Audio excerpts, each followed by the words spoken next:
Hey everyone, welcome back. This is Yvette Hampton. I am so glad to be back with you today. It's been a couple of weeks actually since we've done a live recording. And so we are back recording another episode of the Schoolhouse Rocked podcast. And I am so excited about my guest today. Her name is September McCarthy. And here she is with me. So if you're watching us live right now, you get to see her with me. So hi, September. Hi, I'm so happy to be here today. Oh, I am Yeah. so glad to have you with us. If you guys are watching live, let us know that you are here. We are going to record the podcast, so we'll get rolling into that in just a minute. But if you have questions, please feel free to pop those up throughout our conversation. And then at the end of recording for the podcast, we will do our best to get to your questions.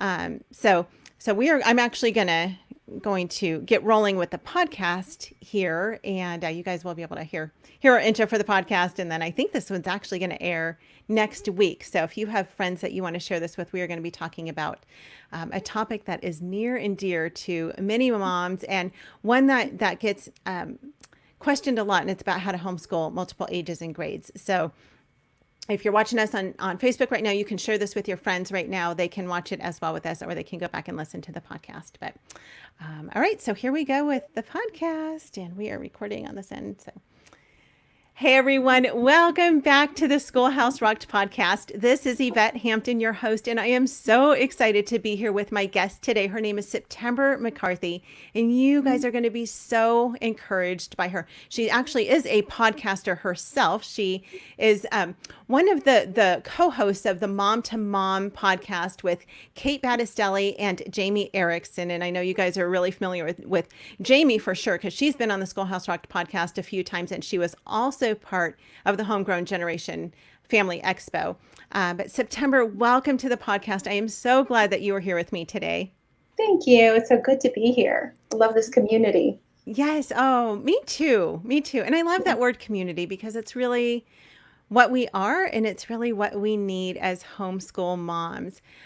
So today on the podcast, we're actually talking about a topic that I know so many moms ask about. And especially as we're in this time of so many moms trying to figure out what they're going to do for the next school year and thinking through homeschooling. We've got thousands of parents who are just brand new to homeschooling, coming into this whole world of what in the world do I do?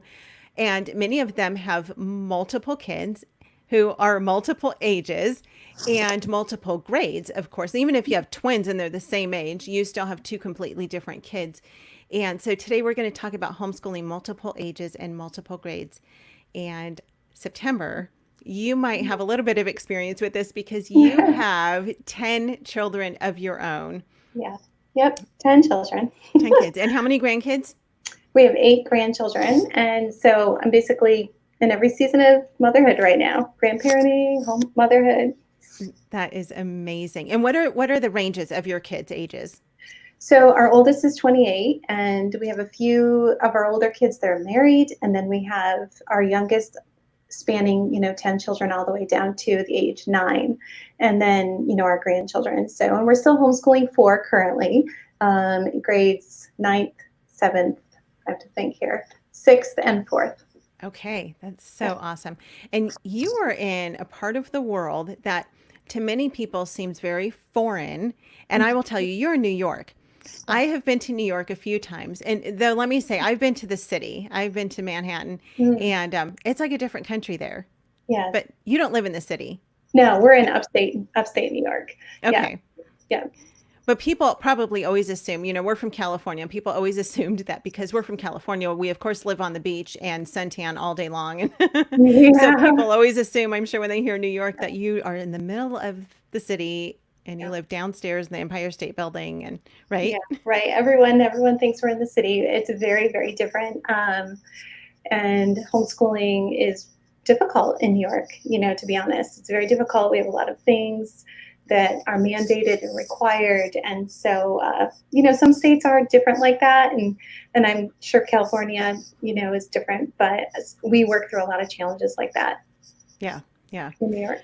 Well, God is good because he has people like yourself in states like New York who are able to minister two homeschool families. You were telling me before we jumped on live that you are actually, you help lead two different co-ops, Right. and you have several families, over 100 families, Mhm.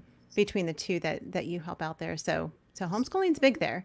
Yeah, it is big. And people are looking for support, and that is what homeschooling is. It's not just sitting at home, with a book in your lap and not getting out and doing those things. And that's the great thing about homeschooling, is that you can leave the house usually, and find art and socialization and phys ed and all those hands-on labs and experiments and things like that. That I think sometimes when people think about homeschooling, they think we're not able to get. And so in New York, here in upstate New York, there's quite a few homeschool groups, and I lead two of them.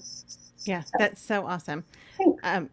Okay, I know we are recording live right now, but I'm going to ask really quickly. There's something scratching on, I don't know if it's on your shirt or what, and I can hear it. And I know Garrett's going to listen to the recording Sure. of this. And oh, I Let me think put that's what it this is. in. Okay.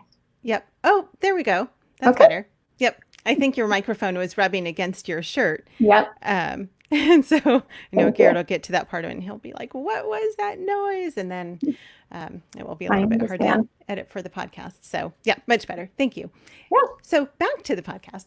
I want to talk today about homeschooling with many kids because, myself, I only have two kids. Mhm. And I shouldn't say only. I mean, I'm blessed with two kids, and I feel with just the two of them, like my hands are full Mhm. when it comes to trying to figure out how to schedule out their day, when it comes to trying to figure out how to, how do I teach one when I've got another one who's sitting waiting for me, and just how to balance it all. There's so many questions and so many unknowns, especially when you're getting into this for the very first time. But whether you're a seasoned homeschool mom or brand new to this, I think every mom always poses the question, how in the world do I juggle all of my kids? And so I would love for you, September, to just share with us some things that you have learned over your 20 plus years of homeschooling on how you've learned to kind of juggle all of your kids. Cause you said you've been homeschooling for 24 years. 24 years. Yeah. That's a long time. It is a long time. So you've learned a thing or two. So talk to us moms and give us some tools that we can use in knowing just how we can manage the chaos so that it doesn't feel like chaos. Right.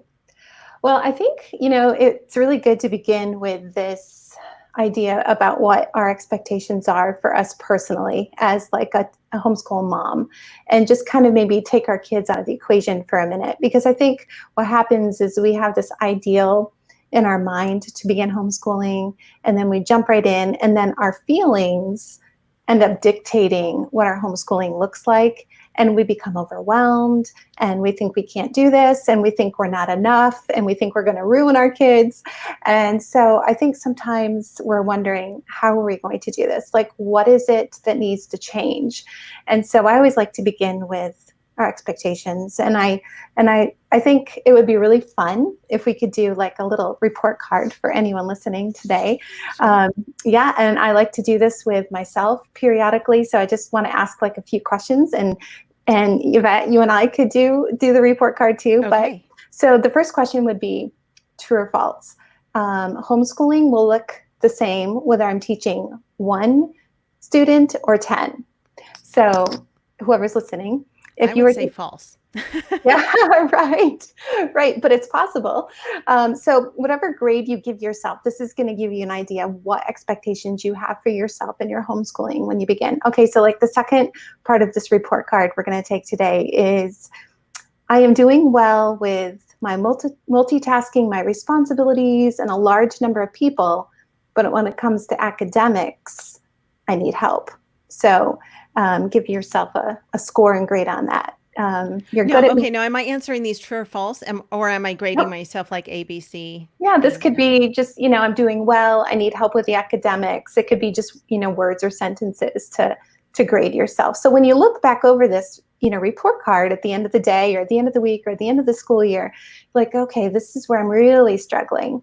I think I think our expectations, we have to ask ourselves these real questions before we can evaluate how we're going to homeschool many children in many grades. Okay, so the third question is on our report card. I'm doing well with the core subjects like science, math, spelling, but when it comes to caring for my little children during the school hours, I need a lot of help. So is that true? Maybe you don't need any help. Maybe you need a lot of help. That'll help you realize, okay, I'm doing great at the school work, but I need help with the little ones. So I think sometimes we just have to break it all down and see where our strengths are. And I don't like to say weaknesses because it's just these are areas we need to, we can improve. Sure. Okay, so the next question is, I'm getting the academics thing, but I need more help in managing my home because I'm spending most of my day and hours teaching. Is that true? Are you worrying about your house while you're sitting there cleaning and there's kids running all over? And by the time you're done teaching, you're thinking, how am I supposed to be a mom and a wife and a homeschool mom? And how do you do this with so many people? How about this question? Is it cost prohibitive for me to homeschool so many grades and ages? Okay, so that's a big question. Like, are you feeling, is that what's keeping you from feeling freedom in this? Okay, my expectations are balanced, but I'm just struggling to achieve that end result. Maybe you're gliding into each school day and you have good expectations, but you're not getting the result that you want with all these kids and all these grades. I don't feel equipped with the right resources to do this. There might be a parent listening that doesn't feel equipped, and maybe that's why you're overwhelmed. And the next question is, I believe we can do this. So do you believe that you can do this? Like, I believe you can do it. And I know that that's our conversation here today. So I always like to begin with that. And then to encourage parents right now that are listening that we have nothing to prove. Like, I think sometimes people are homeschooling big families or lots of grades and ages. I feel like they think that people are watching us, and we have to prove something. But I like to say we just have to improve. This is an opportunity to improve what we're doing. So just think about what are the expectations I have for my homeschool, give myself a report card, identify my strengths, not my weaknesses, but the areas I can improve, and then go from there. And I think that's a good place to begin. Yeah, I like that you talk about that we have nothing to prove, because that is one of the things that I feel like, from the time our kids are teeny tiny, we look at other moms and other kids their age and you're like, oh, my kid's 9 months old and she's not walking yet, but your kid is walking already at 9 months old. And we are constantly comparing, and then feeling like we need to prove to other moms that our kid is where they're supposed to be. But also, oftentimes it comes to family members. We've got grandma or grandpa, or those naysayers in our lives who are saying, well, you shouldn't homeschool. You're not going to, you're not organized enough. You're not smart enough. You won't be able to give them the education that they could get in a traditional school. So then we feel like we need to prove to those people that we have it all together. And what do you find? I mean, I'm thinking through these questions as you're asking them, and I'm asking those questions to myself, and I'm thinking some of them, most of them, I feel completely unbalanced all the time. I feel like if I'm doing a good job of taking care of my home, we've got dinner on the table, we've got laundry done, things are fairly in order in our home, then the academics are just out the window. But then if we're really focusing on the academics, then our home sometimes just is in total disarray. So how have you found it possible to balance all of those? And at the same time, when I ask that, I know that it's not possible to perfectly balance all of that all the time, because we can't. It's not possible. Right. Well, I like to ask myself, are my expectations realistic? So I think we put a lot on ourselves. We're sitting at the school table, we're trying to teach all these different grades, but when we get up from the school table or the desks or wherever we are, we think that our house is going to look perfect. That's not realistic. Right. So I think asking ourselves that first question, is it realistic to have those expectations? And then to begin breaking our expectations into areas of growth. I like to think of homeschooling as a lifestyle of learning. Like it's a lifestyle. It's not just open a book, do ABC, 1, 2, 3. Right. So our homeschooling is encompassing all of the areas that are of growth, whether that's academics, character, music, interests, some of my children's interests, social, responsibility. I give them assignments, household and family. So that takes care of the chores and all those things that aren't getting done when we're teaching them the academics. And I think if we really ask ourselves, what is my ultimate goal in homeschooling? And that would be to grow and foster independent learners and responsible, moral, God-loving adults. And so, you know, if we're raising independent learners, then we kind of take a lot of what we're doing off of our plate. So those beginning years, we're teaching them to learn independently. We're working with them. And the more you do that, the less you're doing. And you're giving less of yourself to hear and less of yourself to hear. So that is a good place to begin. But when we think about schoolwork or getting along or doing the dishes, that's all a lifestyle of learning. And that things are getting done. Things are getting done whether you're sitting at the school desk teaching and have a baby on your lap and someone's reading, something's always getting done. So that's a great place to begin, just to kind of have different vision and different eyes for what's happening in your home. I like to think of my life as a homeschooling mom for the last 24 years as like a chess game. Like I'm moving pieces around all the time in my head while I'm sitting or while I'm at the sink or while I'm teaching piano, whatever it is, there's always moving pieces. And that doesn't require for me to be the moving piece. Everyone falls into this routine of, you know, working simultaneously and independently. So let's go back to the working independently. You talk about growing and fostering independence in our kids. Talk about that practically. How can we do that? Because I feel like I have a hard time doing that with my girls. You know, there are some things that they can do independently, but then there are a lot of things that they're like, no, I want you to sit here with me. I want you to do this with me, which I mean, quite honestly, I don't mind doing that, and I actually enjoy doing that. But I have 2 kids, and so it's not quite as hard for me. But I know those who have more than 2, that can become very difficult because you're only one person, and so how do you you can't spread yourself out, you know, through 5 kids or 10 kids like what you have. So how do you, with your kids, how did you teach them to grow independently and to learn how to learn independently without you having to sit right next to them all the time? Well, I feel like there might not be a lot of people listening that are scheduling fans. So I don't like to weigh too heavily on the scheduling because, you know, there's a lot of different approaches to homeschooling. But I feel like scheduling has a place. And so this helps create and foster some independence because if they are able to follow a schedule on their own, just like we would expect them to when they leave our home, then that is the first step for our children to know what are the expectations that we have for them. So if they have a schedule, but for me as a mom, some of the ways I've fostered independence are to rotate subjects and rotate kids. And so like I will do a subject with one child and there may be 5 other kids doing, you know, different subjects independently, whether it's math at the computer or an art project at the art table or reading for 15 minutes or writing out a spelling list. Those are the things they don't need me to sit there and do.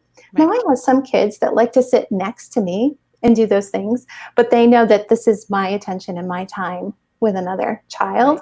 So it's like those chess pieces. There's always something that they can do independently.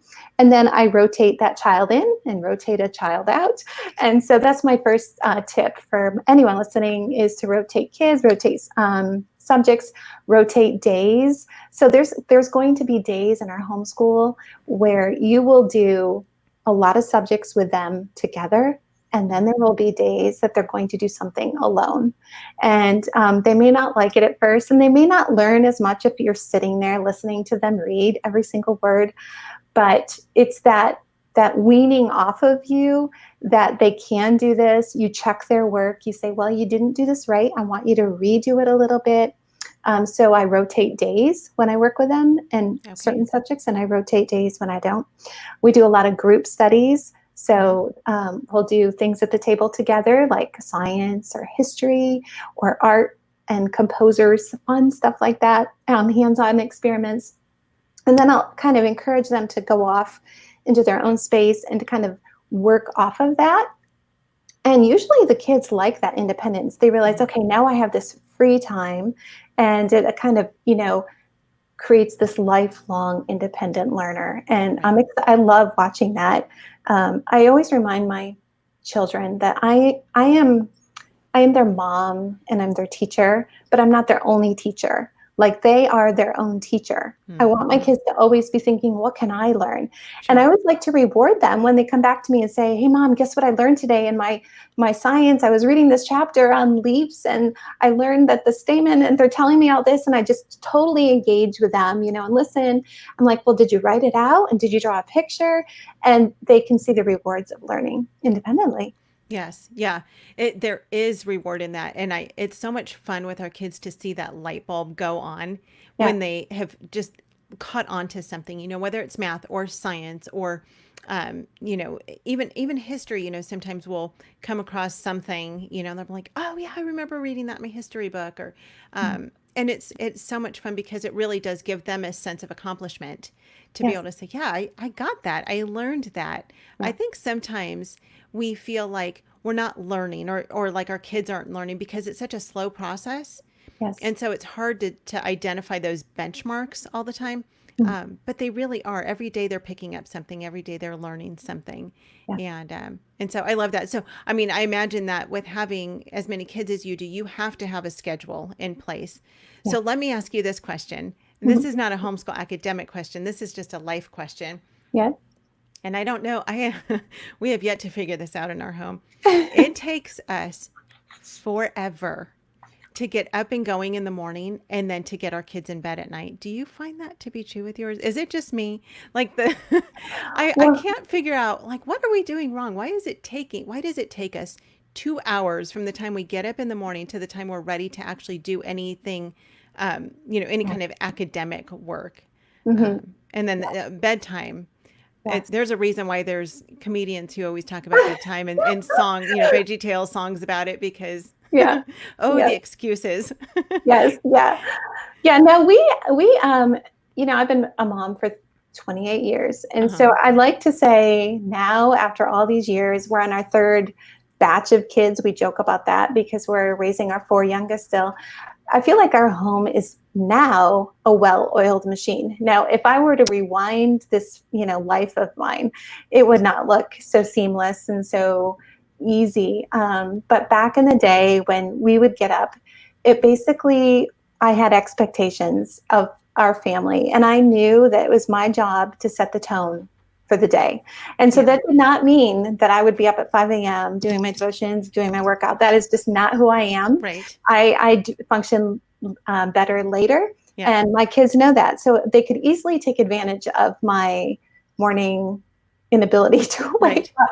But so they knew whether they saw my presence or not. These are the things by such and such a time. So I feel like each family needs to pick a time that you're going to begin and hold fast to that. Yes. And pick a realistic time. If it has to be 10, then it's 10. If it has to be 8, then it's 8. But I would pick a time. And I would say XYZ needs to be done before I meet you in the living room. We're going to do some morning time together. Right. And that morning time gave them a chance to get some chores done, wake up while they're doing that, have their bed made, all those basic responsibility things. Yeah. And then that morning time together from our morning basket, I use that to allow them to wake up a little bit more, and myself. I would never recommend, now that I've been homeschooling all these years and a mom for 20 years, to just jump right into the books. Yeah. I feel that morning time, whether you call it a morning basket, devotions, whatever it is you find to do, whether it's reading them a book, or that is so vital to setting the tone for your day. Yep. So, for me, I like to have it all done by 8:30 or 9, and then we just go right into school. But it gives them a time to kind of slowly wake up, and it's not this struggle as soon as you open the book and you're like, why Right. can't you wake up? Why aren't you being present? So, I want my kids to know that I have compassion for them, and that I want this to be something enjoyable. Yeah. But I also want them to know that I'm raising them to be responsible adults. So this morning time for them gives them a little accountability to get their things done. So, yeah. Yes, it's so important. Now, when you say morning basket, morning time, are you a Pam Barnhill fan? Oh, I love Pam. Yeah. Okay. Yes. Yeah. But I've been doing morning basket, morning time for 28 years. I was going to say long before she came out with her morning basket, morning time. Let me ask you, because you've got a lot of resources on your website. Do you have resources on your website that can help people figure out how to do this morning time? Because I know there's some new moms listening to us and they're like, what in the world are you talking about? What is this morning basket? What is this morning time? Yeah. So can you just I know you talked about it a little bit. You talked about reading and stuff, but talk just briefly about what your morning time looks like. And then do you have resources that can help people figure out how to do that? Yeah. So I want to kind of tie this together to any mom or any parent listening that does have multiple children, because morning time does not look like everybody marches in and they're all buttoned up and hair's combed, and the baby's like sitting contentedly, quietly. It could mean kids hanging off the couch, and it could mean someone coming in late with their cereal bowl. It could be a multi-phase. Every day it's going to look different. So I just want to be very realistic in expectations. Like, September and McCarthy can do this morning time. Why can't I? Well, that's what my morning time looks like. Sometimes we have conflicts. Sometimes a child shows up late, but it's always been different in different seasons. Right now, it's kind of quiet and peaceful with the ages my kids are, but I like to call it morning time because I feel like it's our job as moms and as homeschool mom teachers to set the tone for our homeschool day. And that's what my primary purpose is in a morning time, to set the tone for my family, to set the tone for the day, and to give them some biblical foundation before we start. So in my mind as a mom, I may think, okay, yesterday we struggled with selfishness in school, like so-and-so would not share her pencils. Like this really happened this week. And so I think in my mind as a mom today, we're going to focus on selfishness. So I've got this in here. I'm not telling them today we're going to focus on, and I'm going to bring in a Bible story and a verse. We're going to do some music. So I have this basket and it's full of things I've used for 24 years, 28 years. My son's 28. And I just pull from it. And whatever that day I feel like would be good to set the tone, good to bring in good character, and what biblical values I want my kids to have. And then I will read to them aloud. We'll go over some character qualities, what they mean, how they are lived out in our homeschool and everyday life. And those things, I do. We have those in our shop at September and Co shop on Etsy. Okay. So we have character quality cards for, children up to like ages 14, 15. And then we have like creature cards that have character qualities. So we have this morning time basket bundle over there. But I have a lot of other resources in there. I have some favorites. And on my Instagram, I talk about the morning time. I have a little highlight because it's one of those things I'm passionate about. Yeah. Because the days that I skip that, especially with a lot of different ages and children, it could be chaos because I take that so seriously. I know how it is for me. Like I like to think of it as a child's cup of coffee. You know what I mean? Like, how we as adults, we just like, gotta have that cup of coffee or whatever it is, the walk or that's what it is for our kids. They need that. And that's part of our jobs as moms and homeschoolers, like to set the tone. And when we skip over that, I feel like we have felt the consequences of that, especially with a lot of different ages, because you're trying to bring this one culture, this one tone with a lot of different people. So it's work, but it's enjoyable because you're all there together. Right. Oh, I love that so much. I love that. So we'll put links to your website so people can check out more about that. So I want to talk about subjects and tackling different subjects with multiple kids. Do you teach every subject every day, or do you stagger your subjects? How do you find the best way to do that? So no, I do not teach the same subjects every day. I rotate my subjects, which makes it more manageable, especially if you have a lot of grades. We do independent work. We do seat work with mom, and then we do group studies. So this kind of breaks up what you're doing into 3 different parts. I find it super helpful if you're always doing 3 things. Jamie Erickson and I talk about this on the podcast a lot, always having 3 things going at the same time that are independent learning and something that they are doing hands-on, and then group studies. So I teach science and history together as a group, Okay. 2 or 3 days a week. So that isn't open up your science book every day, open up your science book every day. I want my kids to really learn history, to really enjoy it, and we do it as a group because it's not like math where you have to learn it sequential. Right. History can be taught in eras or time periods, and any age can do that in a group. So I've made it fun. It's not just reading out of a book. We have notebooks. We make our group learning time. Usually, sometimes I'll have my granddaughter with a little seat next to me at the table. I'll give her some Cheerios. I give a child a coloring page with maybe George Washington. And the other 3 kids are listening to me read. They take notes. So they're learning how to write neatly. They're learning how to do note taking. This is my favorite thing about homeschooling. I think sometimes we forget that multiple things can be learned and taught while you're doing one thing. So when they're writing out spelling lists, you work on cursive, or you work on punctuation, or you work on neatness. And they don't know that they're having a handwriting quiz. They just think it's spelling. But as moms, we can get so creative and say, I would like you to rewrite that list really neat, as neat as you can. Say the words out loud. So for me, I like to incorporate a lot of different learning things into one subject. So for me, history, when we do that as a group, will be a character quality of being attentive and respectful of the people around you, because we're all at this table together. It'll be handwriting. They learn how to take notes. They learn how to do an outline. The child is coloring. A lot of different things can be taught when you do group studies. So as far as subjects, we don't do subjects every day, the same subjects every day. I love that. And I love that you talk about it's multitasking really at its best when it comes to homeschooling. It's teaching them several different things at one time. And I've never thought about it like that before. I mean, I know I've done that, but I just have never put it into words like that before. So, that's fantastic. How do you feel outnumbered with your kids? Because there's only one of you. Yeah. And what is the most you've had? The most kids you've had homeschooling at one time? Maybe 8. Okay. Yeah. I mean, we have 10 children, but my 2 oldest, graduated, and Right. I have felt very outnumbered, and I've had to make very difficult decisions in our homeschool journey based on the season I was in. So there were seasons that I would have a friend homeschool one of my children who was struggling really difficultly with our personality or character. And I hadn't quite figured out what that was yet. Now that I've been a mom a long time, I'm like, oh, that's what that was.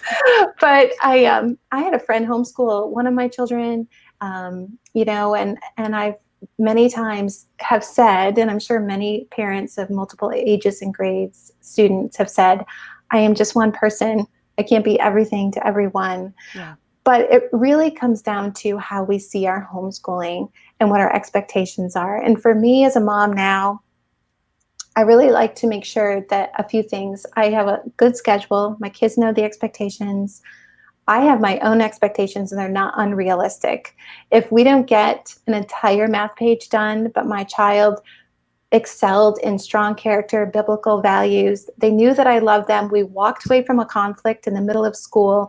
They got a spelling list done, read out loud, learned. So I'm happy, because that's so much more than I think they're going to get in a classroom with 30 people, 30 students. So Yes.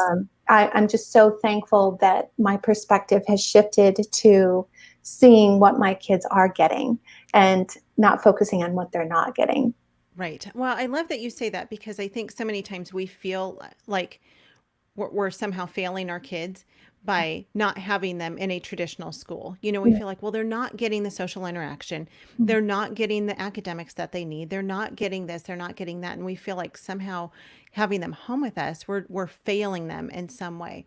And that's absolutely not true. I mean, there's so many benefits to homeschooling. And so when we can take those days where maybe we're not having a strong academic day, but we're, like you said, having a day that's strong in character building, That's so much better. And that's part of homeschooling. One of the It is. things that I've realized is, earlier I was talking about just trying to balance everything. We've got the housework, we've got the academics. I mean, there just are so many things. And then you add on top of that just life, doctor's appointments, grocery shopping, going, running errands, things like that. But that's all part of life. Yeah. And so I think we somehow try to categorize school into just history, math, science, and that's not what school is only. School really, I mean, our kids' whole childhood is to prepare them for adulthood. Yeah. And so when we can look at the whole picture, at the big picture of, you talked earlier about what our ultimate goals and expectations are with homeschooling. When we know what our goals are, and ultimately for us, our goal is that our girls will grow up to love Jesus and to serve him with all their hearts. That is all that matters to us. Right. In the end, that's all Right. that matters. Yes. They have to learn things as they're young so that they can know him better and serve him better. But ultimately, that's our goal. So how are we reaching that goal? And I think sometimes we just look at the here and now. We just look at the day ahead of us or just the week ahead of us, but we forget to look at the really big picture Yes. of, we are raising children. We're raising adults. We're not raising children. We're raising adults. Right. And so how are we getting there? Yeah. What is our roadmap Yes. to get there? And God has a lot to say about these things in his word. Yes. And he's so faithful to give us what we need when we ask him for Right. it. The Bible's so clear that when we ask for wisdom, he will give it. Yes. And so it's so important. So you talked a little bit about asking for help. So you've outsourced some of your Yep. homeschooling to other people. Yes. Which I think, oftentimes we do that through co-ops. I've had other friends who have done that with other friends, or maybe this mom is really good at teaching history or science. Yes. We're entering the high school years, and I'm like, oh no, we're Yes. actually looking at doing being part of a co-op this next year. One of the main reasons is because science and labs. Right. Right. I could do it, but I would rather. Yes. Labs are just more fun when you're doing it Yes. with your friends. Yes. And so those are things that Yeah. are okay as long as you're still the one who's controlling what they're learning Right. and how they're learning. And they're with you, of course, Yes. the large Yeah. majority of the time. Yes. You talk about a learner's toolkit. Yes. What is that? I like to think of like this toolkit that we have as parents and homeschooling moms that we always have available to us, the Word of God, of course, first, and what he says about us as moms and parents and individuals, and that we're giving that to our children. But I feel like as I've grown as a homeschool mom of many children, there are some real core things that I would always have in my toolkit. I'm married to a builder, so I always refer to things as like building or tools. And so I'm just going to read a list. And these are some things that I think would be super helpful for any mom in any situation, whether you're homeschooling 1 or 10 or 5, because there are days when a workbook isn't enough. A field trip isn't enough. You may be on the road all the time because you are fitting in life. You're fitting in doctor's appointments, all those things you say. So when you have the Word of God, when you have flexibility, always remember to be flexible. Like today may not look like yesterday, and tomorrow may not look like today. Like flexibility is key to homeschooling many grades and many ages. Like I cannot stress that enough. Just today I said, we're not getting anywhere. It's beautiful outside. We've accomplished what we can. Let's take a 2-hour break and go down to the creek and splash around. And then we're going to come back and do 2 more hours of school. Like there's no reason you can't do that. Yeah. So flexibility is huge. But these are some things that I would highly recommend for any parent. And it would be a binder with like laminated sheets with all of the important core things that you don't need to take time to teach all of those grades and all of those kids that are repetitive and important to you, whether it's timetables or geography, and put all those things in this binder with laminated pages and just sit down for a minute and think, is it verses? Is it penmanship? What are those things I want them to get that I don't want to take time to teach, or I can't because I have too much to do? Right. And you have something in your day called binder time. This is a huge, huge part of my learning toolkit as a mom. And I say it's binder time. I need to work with so-and-so, you go over and get your white erase board marker. That's why it's in a laminated sheet. And you just do your binder. And you can have one per grade or one for the whole family. And so this is a huge resource. I think sometimes that's that fallacy as a mom of homeschooling many students. We think, well, we have to teach all these things. How are they going to learn their times tables? How are they going to learn all these memory verses? How are they going to learn, geography of Europe? I don't have time to teach them that. So the binder is a huge resource. Flashcards are a huge resource. Kids can be buddies. They can do flashcards, with each other. You don't have to do that. They can be doing that while you work with a struggling, speller. So these type of things are I think we forget that we have other tools and resources available to us than just us. I really like to have maps available for my kids. I like to have that morning basket, an art table where they can go and look through the art projects and they can pick one for the day. They can watch a video. That's an independent learning tool that I use a lot. I'll say, this is the math or art lesson you're going to do. I want you to go over there. A lot of times I'll have a microscope set up, a little science table. Years ago, we used to homeschool at our dining room table. And I didn't have a lot of room, but I made room around my house for the things that I knew would make my life easier as a mom of homeschooling many children. And I feel like when we pull these things out of our toolkit, they're not only new and interesting to our kids because they get tired of hearing us. We have to be truthful here. They're like, we love our mom, we love our teacher, but she's just teaching us everything. And that's kind of sometimes where the conflict comes in. We're trying to separate mom and teacher. So all of these things in our toolkit are super helpful. Science experiments, history experiments, hands-on things, flashcards, binders, all of those things that will make your life easier, but they're still learning. Yes. Do you have your older kids team up with your younger kids and help teach them? Because I know a lot of moms with multiple aged kids do that. Yeah, once they reach a certain age. Okay. So my, ninth grader can quiz a child on geography or dictate sentences on a whiteboard while I'm over here working on, a math problem. Or I'm going to make, lunch, or I have to switch those stuff, washer to dryer. I can say, can you dictate these sentences? All they have to do is read the sentence. Right. Child can write them on a whiteboard, which is another huge learning part of our learning toolkit. Just having different places, ways to learn. It's not just pencil and paper. Like use a whiteboard, use flashcards to do something to help them move and explore. But yeah, we have a buddy system, and then I can come back and I can check it. I can see the sentences on the board and I can say, great job, or, oh, you got that wrong. Yeah. Whiteboards are fine. I know even like the Dollar Tree, you can oftentimes they'll have whiteboards there that are just like, you can fit them on your lap. I mean, they're not much bigger than a size of paper. And those are great because then it's something different than just writing in a notebook or something like that. And then they can erase their mistakes. And and it's, I don't know, there's just something fun about writing on a whiteboard, and you can use different colored markers. It's always so much fun. Really quick, back to the binders you were talking about, the binders. Do you have one for each student then?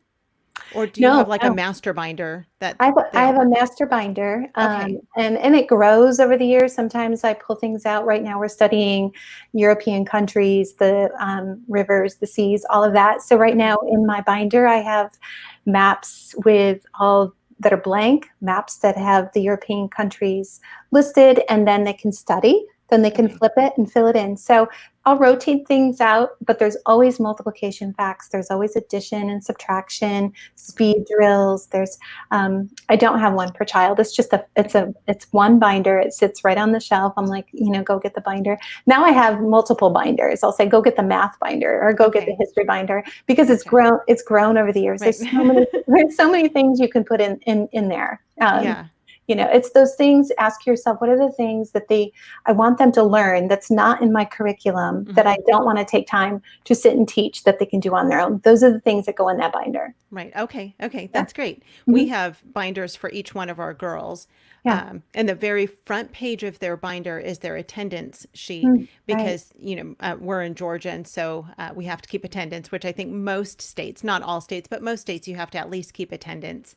And so they have their attendance sheet. And so at the beginning of every day, they have to, check off their attendance sheet. And As a matter of fact, we counted them all up yesterday and I was like, yay, we have 180 days. Exactly. We're Oh, done. yeah. Um, and so mine's very similar to that, but because I have only two kids, it works Mhm, better for me to have one for each one of them. And that's mhm. part of the beauty of homeschooling is that, you Right, do what works best for mom and for your own family. right. And so I love that you have figured out that that works best for you. Mhm, We are out of time for the podcast, mhm. but I would love for you to give one just last word of encouragement because, again, I know that there are so many moms listening to this right now who are brand new to homeschooling and it's scary. It was scary when we came into homeschooling and I had a 4-year old who was almost 5 and I was trying to figure this out and I felt like the weight of the world was on my shoulders. I just felt like the responsibility was so big. And I know that there are so many moms today who are coming into homeschooling for the very first time, Mhm. and it's scary. And they're coming in with multiple kids who are in multiple grades, and they're just like, someone please help. Tell me how to figure this out. Give me some hope. So, can you just speak some encouragement and hope to those moms? Yes. Well, first, I want to say to anyone listening that's in this place, I want to encourage you to know that if tomorrow you wake up and you love your child well and you show them Jesus, then you've done everything you need to do as a Amen. homeschooling mom.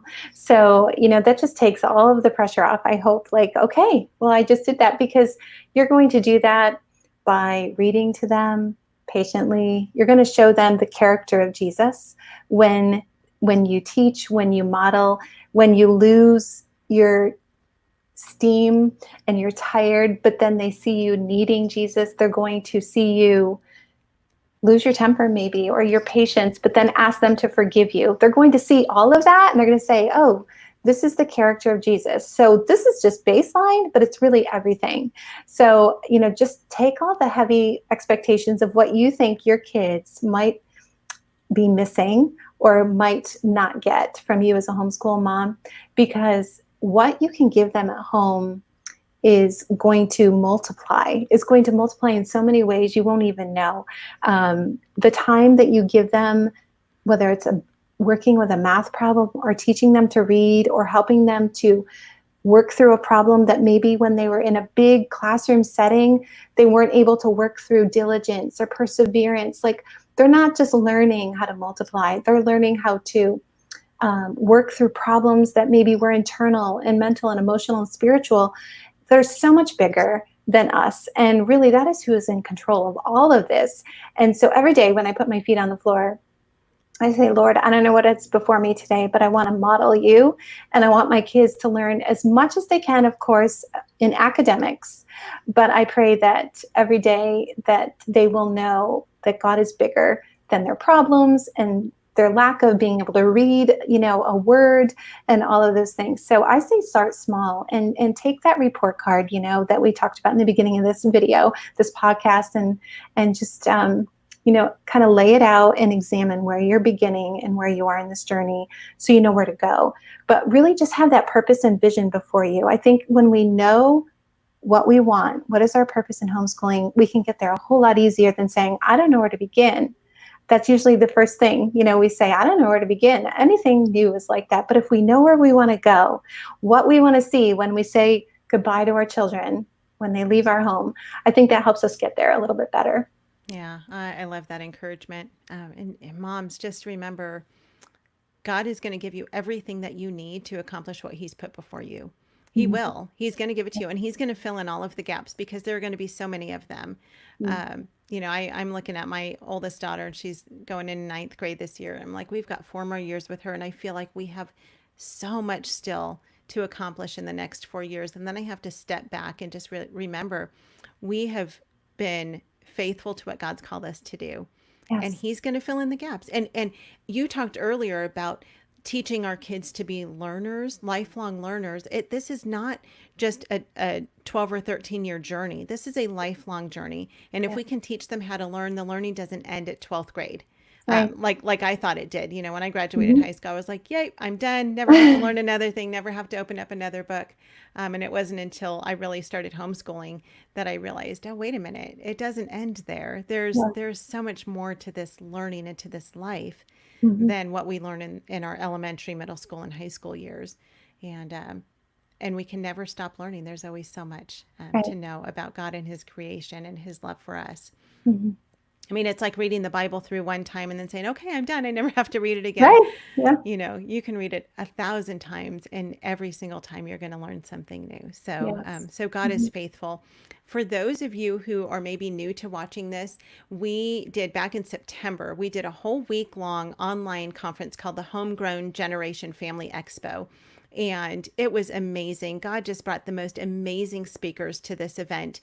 And so you can still sign up for that. Someone asked me yesterday, can people still sign up for this event? And I said, absolutely, they can. It's ongoing. Once you sign up, you have lifetime access to watch any of the sessions that we had. It's over 35 hours, and you don't have to watch it all at once. It's all categorized for you, and there's different topics and different speakers. But you can still sign up for that. It's $20. You get this cool virtual swag bag with all kinds of great resources in it and audiobooks and things like that. But you can still sign up for that at homegrowngeneration.com or through the Schoolhouse Rocked website, which is schoolhouserocked.com. And still have access to that event. So if you've missed being able to go to homeschool convention this year, or just need some further encouragement, I highly recommend signing up for that. And just take it slow. Just watch, maybe one video a week, or one a day, or one every other day, whatever works for you and your schedule. You also can download the audio so you can listen to all of them. You don't even have to watch them on video. But just know that resource is out there. September, you are such a blessing and an encouragement. I want you to tell us where people can find you, but really quickly, I want to say your t-shirt. I don't think people can see it behind your shirt, behind your name, but it's so cute. It says Homeschooling Matters, and you have an Etsy page that has that t-shirt and a whole bunch of other really, really cute t-shirts and Thank you. homeschooling resources and things like that. So where can people find out more about you and find your Etsy page and all things September McCarthy? Thank you. Yeah. So our shop is September and Co. shop on Etsy, and because I have a heart for homeschooling, and I create family resources there, and we sell them.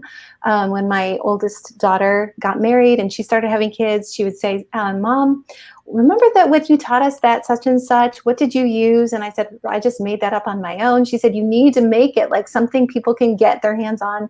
So we started the shop together, September and Co. shop. So that's on Etsy. We have shirts and manipulatives, character cards, things for morning baskets, all types of things like that. And my book, Why Motherhood Matters, everything really is the hub at septembermccarthy.com. Okay. And we will have all of those links in the show notes, so you guys can find them there. We would love to open it up right now to questions and answers. I know that there are several people watching. If you guys have questions, feel free to pop those up, and September can hang on for a few minutes and answer any of your questions that you have. So we would love to know if you have any of them. I'm going to actually go back and see, because I saw comments popping up, and I don't know if there were any questions in there or not, but let me see. Oh, okay. There is one here, and then you guys can just pop up any other questions that you have. Lisa says, my age gap is wide. Do you have any ideas for a 16-year-old girl and 16-year-old boy and 8-year-old girl? So Lisa's a friend of mine. Hi, Lisa. So yeah, she's got a pretty big gap there, and she's got a boy and a girl. So that is that makes it more complicated, Mm-hmm. a little bit. So do you have any suggestions for her? Well, I think by the time they're 16, if you've been homeschooling a while, they're pretty much independent with a lot of their work. So if the work that and even if you're not a veteran homeschool and you're new, your goal is to get that 16-year-old to be able to do a lot of work without you. But my goal with those age ranges would be to work with the 16-year-old very solely on their own. Like that's the age 10th through 12th where you really need to focus on their core subjects, questions, testing alone, and maybe do your 8-year-old at a different time, or intermittently. So I would work really hard to give that 16-year-old a focused hour or a focused hour and a half, and the rest of the time is with your 8-year-old, instead of trying to do them both at the same time. It's a different level of homeschooling. Mm-hmm. You really want that information to be concrete. So that's what I've done. This is the hour and a half that I'm going to work with, the high schoolers, and this is now when you have your free time. Yeah. I have found with my girls, my younger daughter is a morning person. Oh. Well, she's a morning person, she's an afternoon person, she's a night person. This girl does not require sleep. It's unbelievable. But she's usually the first one up, sometimes before me, but always is the next one up after me. And so I'm just now realizing that, you know what, I can actually do school stuff with her and get her completely done before my older daughter even barely has her eyes open, because my older Yeah. daughter is my nighttime one, and she likes to sleep in the morning. Mm-hmm. And not that she can sleep, till all hours of the day, but it does give me time. And like I said, I just figured this out like last week. I'm like, you know what? I can actually really focus on my younger one. Yes. And then that would give me time with my older daughter to really focus on her in the afternoon while my younger daughter is out playing and doing her thing. Yeah. So yeah, that's great. Okay, here's another one. This is from Cheryl. Hi, Cheryl. She says, "Thank you for your wisdom. How do you keep each child accountable for independent learning?" And then she says, "Especially for subjects that are not mom's strength, to easily check mastery of academic independent work." So how do you keep them accountable for independent learning? Well, if they struggle with initiative, and if they struggle with honesty, then I put them at a table with me where I can see them while I'm working with other kids. I do have a 15-year-old like this. And if they even have an inch of space where they're not being, are you doing your school? Are you doing your school? And checking their school. And this is something that I always bring back to character. Like, this is going to require some honesty and some integrity and some accountability. So at some point there needs to be a transition, but until then, it's always, they're in my sight. And if I move to the kitchen, they move to the kitchen. There's a timer. These are some ways to do that. I check their work immediately instead of waiting until later when I have time, so that while they're in the focus of the subject, they can go back and fix it or redo it. Hopefully not all of, our children are like that. Usually you have one or two, but it's going to require a little bit more focused effort on character, accountability, and I like to say, where I can see them and they're working right there. There are kids who will just tap their pencil and not get their schoolwork done. If you let them, like, you could set a timer and they're just going to sit there longer. But our goal is to get them to really know it. And sometimes you have to change how they're learning it. So my son, putting a big, huge science book in front of him for biology and telling him to read 15 pages and to write out all the bold words and do a lab experiment and then do the module does not work. I will take those vocabulary words, put them on flashcards. He'll say them with me until he masters them. I'll do notes orally to him. I'll have him watch a video on dissection. Those are the things that we as parents and moms learn. Okay, how does this child work? Yeah. What can I do to help them be more accountable and to master this? Because it's not going to look the same for all of our kids. Yeah, which is so amazing that we get to be the ones to know our kids that well. We know their learning styles. Learn for those who are maybe new to homeschooling. You may not be familiar with this, but every one of us has a learning style that we're stronger in than others. It's some are visual, some are auditory, some are kinesthetic, and some are kind of global. They're all of the above. But typically we can pinpoint for our kids how they learn best. And then as mom, we have the ability to, like you said, just kind of cater their teaching to their learning style, because there's nothing more frustrating than for a child who is a strong auditory learner, for you to say, you have to sit and read for, an hour at a time. And they're like, I just want to listen to it. Or vice versa. If they're, visual, I'm a super visual person.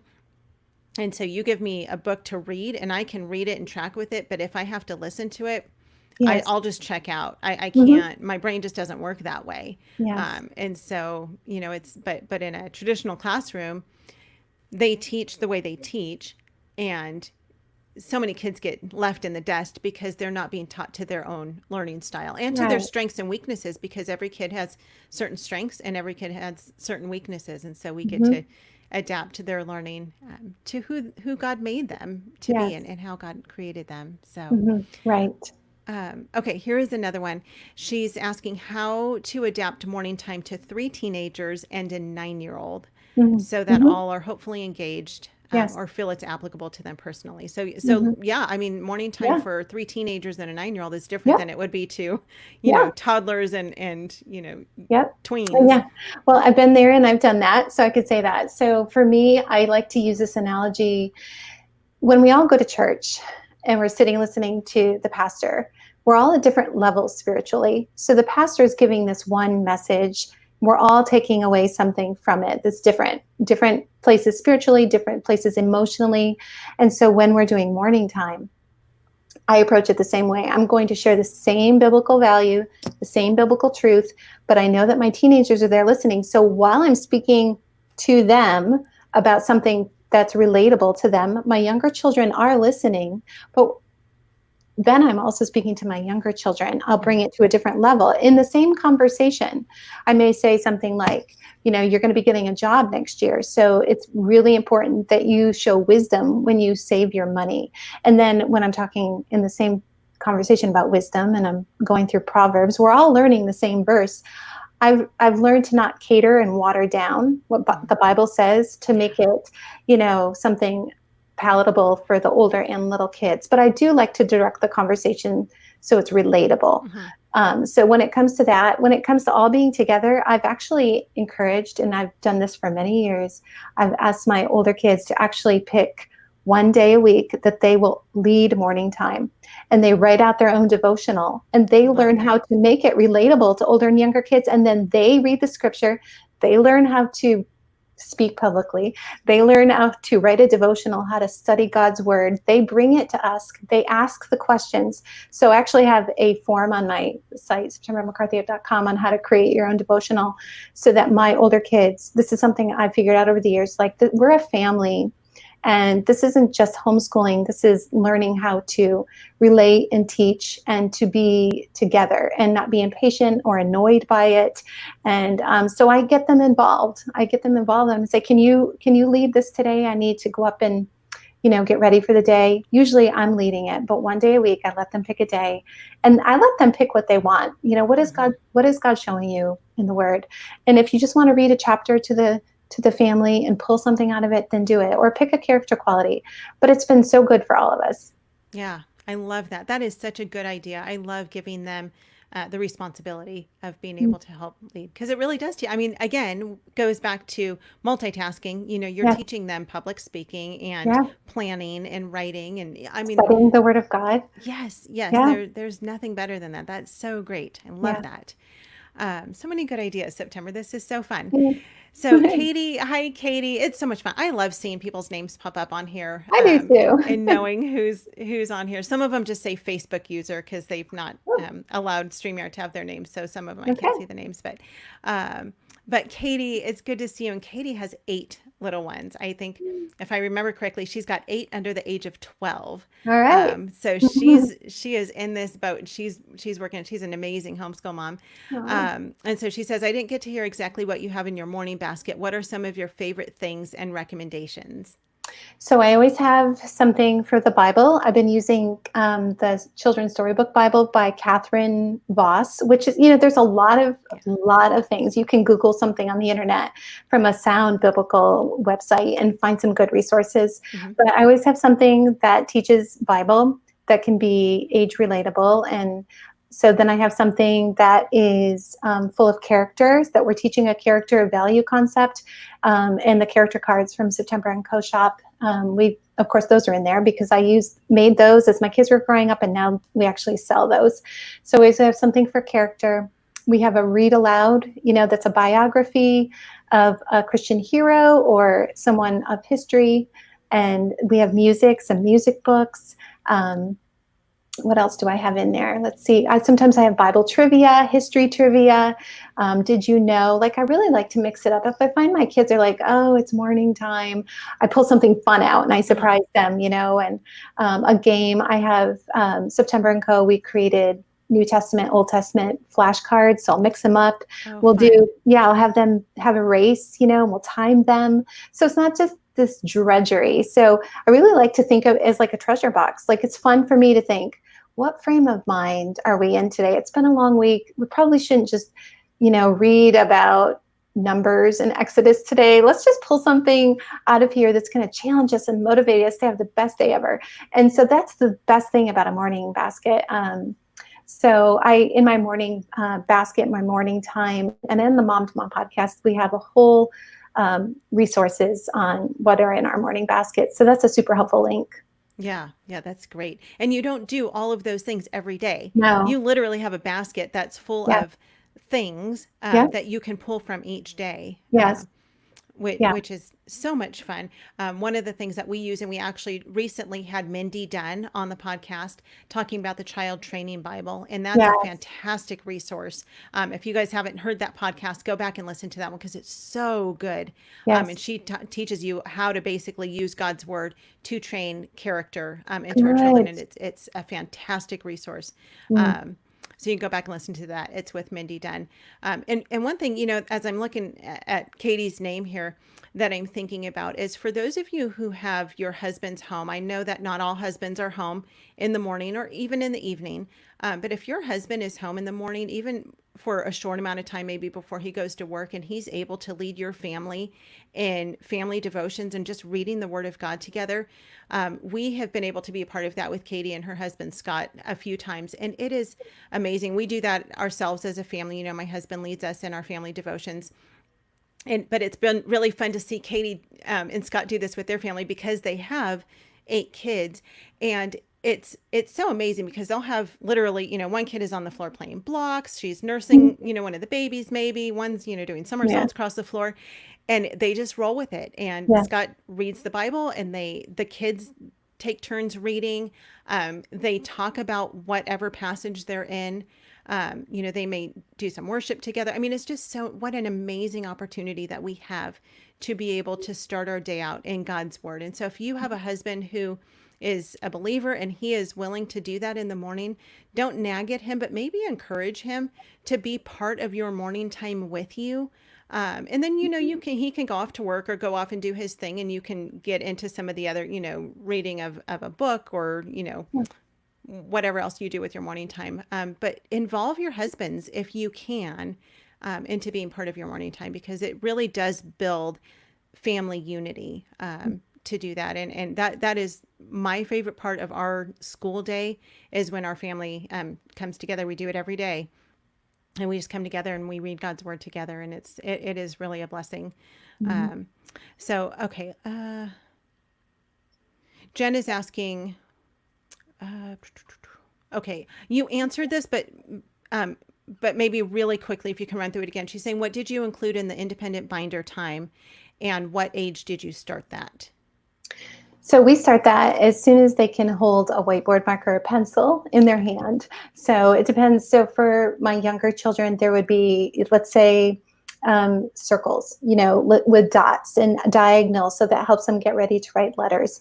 As soon as they have the ability to trace something or to write something, that's when we began. So I'll have as early on as tracing things. And this is really hopefully to encourage you that I think you'll be surprised how young your kids can learn things. Yes. My 5-6-year-old was mapping the continents and the oceans when she was very, very little, because it was in a binder page, and all she had to do was trace those dotted lines. This is North America, this is South America, and this is the Atlantic Ocean. She didn't write the words, but she said them, because I said, okay, and she would just trace them. And by the time she was done I could give her a blank piece of paper and she could just write them, draw them. Yeah. So we begin very young, and it's not mandatory. It's not graded. You can't fail at a binder. Right. It's just something for them to do in the car.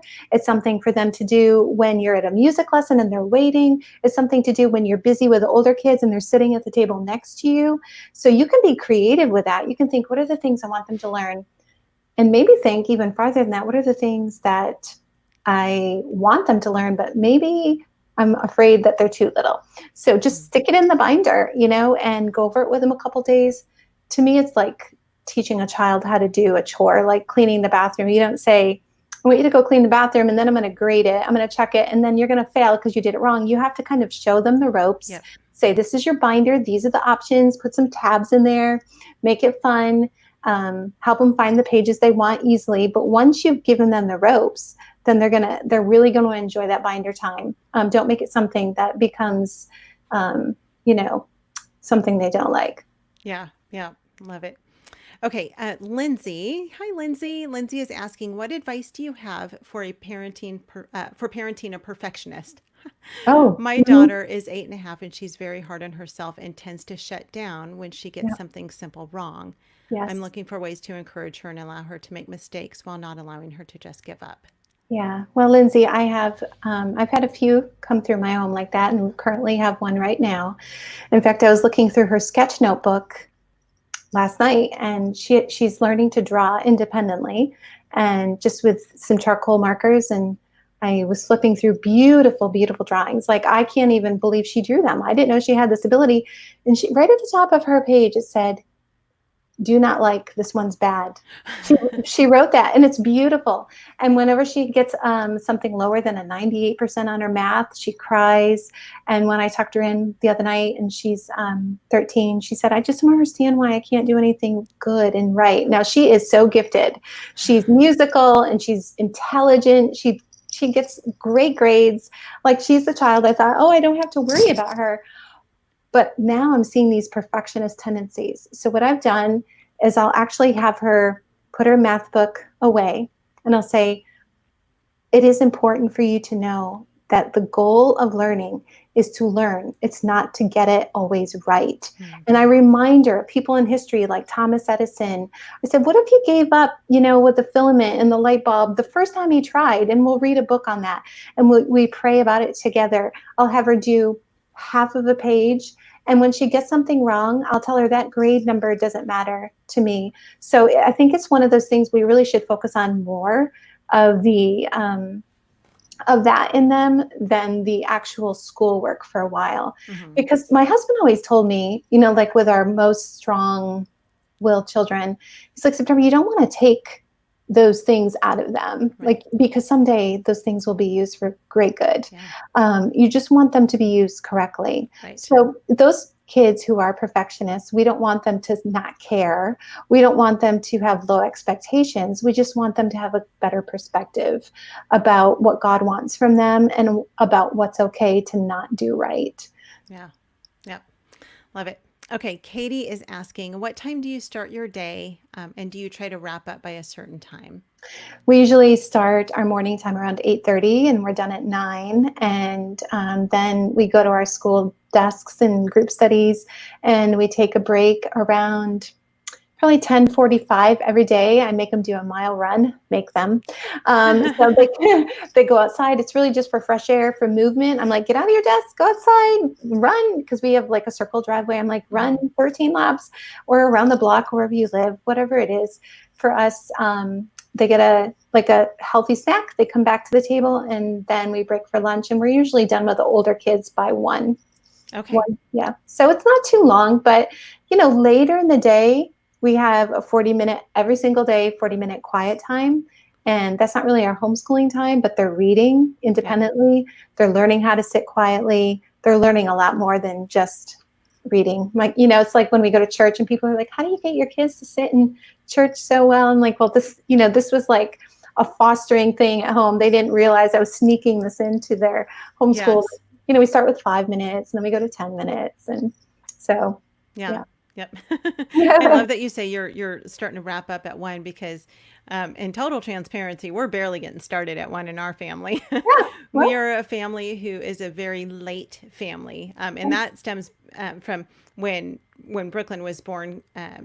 Garrett, well, early in her life, Garrett worked in the movie industry, and he would get home from work really late, yeah. um, 9, 10 o'clock at night. And so Mhm. if I didn't keep my girls up late, they would never have gotten to see him. Right. And so we've always just been a late family, no matter how hard I try to be normal and get my Yeah. kids in bed at 8 or 9 o'clock, Yeah. and get them up early. My girls typically are not in bed ever before 11 o'clock at night, Yeah. and then they sleep in until Yeah. I mean they're still asleep usually at 8:30. At least my oldest one is. Yeah. But we just start our day later, and it works for our family. It just Yes. does, Hmm. and that's how we roll. And Yes. for years, that stressed me out because I felt like, well, I'm not doing it like the other moms. Yeah. All Mm. these other moms are getting up and starting their day at 8:30, and Yeah. I still have bedhead, and I mean, we're Yeah. just a mess Right. that time in the morning. Yeah. But that's not how our family rolls. We are a very late Yes. family, Hmm. and it works great for us. Hmm. So it's the beauty of homeschooling. That's good. Um, Yeah. okay, this one, if you, okay, so this one, she's asking, I don't know who it is because it just says Facebook user, but she says, if your state does not require testing, how often do you suggest a standardized test? Do you do that with your I children? Well, do. Hmm. it's required for you because you're in New Yeah. York. Yeah. So, Our state does require, everyone has a different approach on this. So I like to test my kids as often as possible every year, not as often as possible, but every year if uh-huh. possible. But that's me. I want to see a benchmark. I want to see, and a lot of those tests really aren't accurate. They put things in there that maybe you didn't cover that year. Hmm. So I take it very lightly. But sometimes I do it just because I want to have proof. I want to have that backup plan because it is hard to homeschool in New York. And I want to say, listen, we took the test. So a lot of times I do that for paperwork. But Okay. I do like to do an assessment of my kids every year. I have, in my personal homeschool resume binder, this thing that I continually, as I'm homeschooling all year long, things I know that outside of their books, they should be learning. Hmm. Whether it's memorizing the multiplication facts or, like those things that you're not always getting in the books. And if they don't have those at the end of the year, then I realize, okay, I missed something. Or so sometimes you can do your own little testing if you're not doing the SATs, or the standardized testing, but I like to do those as often as possible. And if my child is having a difficult year, I'll actually do a written narrative because I can actually verbalize and formulate a better assessment than them taking that test. Yeah. Hmm. Okay. I love it. I love so much that homeschooling is so different for every family, Yeah, because I mean so much of what you're saying, I'm like, this is amazing, it's such great advice, and I'm like, but our family is just so different. yeah, We don't test in our family unless we have to. right, In yeah, the state of Georgia, you have to test every 3 years, and so we only do every 3 years. yeah. So, um, hmm, but again, I have two and you have 10, and so that just, hmm, it's a different dynamic in our family. yeah, And so and quite honestly, if our state didn't require it at all, I probably would never do any kind of no, standardized hmm, testing at all. right, But to some, it's important, and that's not wrong. It's just different. yes, And so many moms, they want to know, where is my kid, where are they excelling, where are they hmm, behind, and I'm definitely more of a, which God has made me this way because of the life He's given us. I think with just uh, travel and all of the things that we yeah, do, where I'm just more of a fly by the seat of my pants kind of girl. yes, Like, well, yes, this works for us this year, and we'll just see yes, how it turns out next year. right, Um, yeah. and And and every so year is different. Our every kids year are is different. different. Yeah, they're growing. And Yep. that's the thing. That's why that flexibility is super important because Yes. our kids are different every year. I'm a different Yeah. person every year. Yeah. So what may work this year may not work next year. And that may sound scary to some moms. They're like, I thought I just got it. Like, why are you changing this on me? Well, we Yes. have to remember our kids are growing and changing. Yep. And so that's a huge thing to remember as a homeschooling mom. And in the end, it's really a good thing. It's a gift because none Yes. of us want to do the same thing over and over and over. No. Nope. Nope. It has to change up. Yeah. Okay. And then let's see. One is asking, do you let them choose what they will do from the binder, or do you choose for them. And let me ask really quickly about the binder, because a lot of people are asking about that. Do you have on your website samples of your binder or some of the things that you have printed in your binder? On my Instagram, in the highlights, Okay. I focus a lot, and that's September and with an E. I focus Okay. on homeschooling primarily on my Instagram, because it's a day in my life, and it's so much better when people can see it. And so I Yes. do a lot of highlights on the binder. on our Okay. on our shop website. We're actually working on downloads right now, Oh, okay. Great. so people can make a binder on their own. But that's not available now. But there's so many websites where you can just Yes. print some things. Mm-hmm. Find what you want to match, your needs for your child or for your Yep. studies or for whatever it is. Yep. And that's the thing, like, be creative with it. And Yep. there's so much out there. There Yep. really is. Yes. Yep. Yep. Yeah. And do you choose for them what they're going to do, or do you just let them choose Yeah, what they're going no. to do? Usually I'll say, I want you to go do the states and capitals, or I want you to go do the continents and oceans. And if they're like, I don't know what to do, but usually I'll just give them the freedom, go do your binder. I'm going to set a timer, or you have 10 minutes to do your binder and practice. And usually the binder for me is successive. So it'll start with a full sheet of answers, and then they'll flip the page, and there'll be part of it available. And then by the time they do 2 or 3 pages, they're doing all of that page on their Okay. own. So you're not just asking them to go do a lot of work. They're actually going to begin with a full slate of information, and then Okay. they're going to turn the page, and there'll be less information for them, and they'll Okay. fill in the blanks. So, yeah. Okay. I wish I could just come to your house and sit with you and look at all of your stuff, because Uh, God has shown you a lot over 24 years of I'm homeschooling. I mean, grateful. Yeah. that's what happens when you homeschool, as long Yeah. as you have September. Yeah, So, I guess. Yeah. Yeah. And that's why I really love to share on Instagram, because I feel like it's a gift. If I had raised, like, when we started homeschooling 24, 25 years ago, there was nothing. Like, we didn't have social media. yeah, We didn't even have friends who right, homeschooled. And so right. I think I was that mom. I would have devoured information like this. And so Yeah, I just make it accessible. And that's why I share what I do. And that's yeah. where my shop came from. I just want it to be available. Yep, I love it. And Kim just put the link to your Instagram Oh, up great. on the Nice. notes. So, Thank you. and Christina says she loves that your name is September. So adorable. Thank you. Thanks, Christine. It is a fun name. Yeah. Is there a story behind that? No. Nope. Mm. They just love the name. Well, I asked my mom, and she just said, no, we would have named you September whenever you were born. And I was born in September. Oh, wow. Thank the Lord. Yeah. So there I am. I But love it. So yeah. cool. Well, September, thank you so, so much. You've been such an encouragement and a blessing, I know, to myself and to our audience as well. And I really appreciate your time today. And you guys, thank you for listening and for joining with us today. It is such an encouragement for us to be able to encourage you. And if you missed at the beginning of this conversation, September is the co-host of the Mom to Mom podcast with Jamie Erickson and Kate Battistelli, Yeah. right? Mhm. And so do you guys have a new episode that comes out each week, or how Um, often do you? every 2 weeks. Yep. Every 2 weeks. We just launched an episode today, The Okay. Praying Mom, which is, really challenging and convicting, Yeah. encouraging. So yeah. So great. Well, we will put links to that as well. It's a Thank fantastic you. podcast. Thanks. So you guys definitely want to check that out. It's the Mom to Mom podcast. But check out the show notes. We'll have all of her links, everything to September McCarthy and her Instagram page, where you can check out some of her downloads and things like that. And you guys have a fantastic rest of your week. We will actually be back on Thursday with Andrew Pudawa again. He is sitting home bored out of his mind, that poor guy.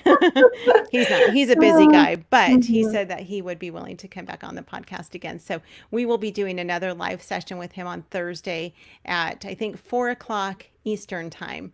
Mhm. And so make sure you join us for that as well. But September, thank you so much for joining us today. You're a blessing. Thank you. And we will see you guys back here next week. Have a fantastic day. Bye. Bye.